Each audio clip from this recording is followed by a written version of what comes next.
ஹிந்தியில் மரணமாஸ் காட்டிய அஜித், மகிழ்ச்சியில் ரசிகர்கள். அஜித் படங்கள் இப்போதெல்லாம் ரசிகர்களிடம் பிரம்மாண்ட வரவேற்பு பெற்று வருகிறது. தற்போது அவருக்கு தமிழை தாண்டி பாலிவுட் சினிமாவிலும் மாஸ் வரவேற்பு கிடைக்கிறது. இந்நிலையில் ஹிந்தியில் டப் செய்யப்பட்டு வெளியான வேதாளம் படத்தை யூடியூபில் இதுவரை 12 மில்லியன் பார்வையாளர்கள் பார்த்துள்ளனர்.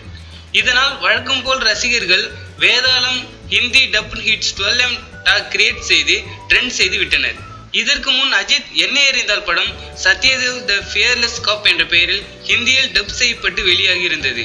அந்த படத்தை இதுவரை 4 மில்லியன் பார்வையாளர்கள் பார்த்துள்ளனர் என்பது குறிப்பிடத்தக்கது. இந்த வீடியோ பிடித்திருந்தால் லைக் பண்ணுங்க, அஜித் சார் பற்றிய கருத்துக்களை கமெண்ட் பண்ணுங்க, மறக்காம சினிமா நியூஸ் அப்டேட்டை சப்ஸ்கிரைப் பண்ணுங்க.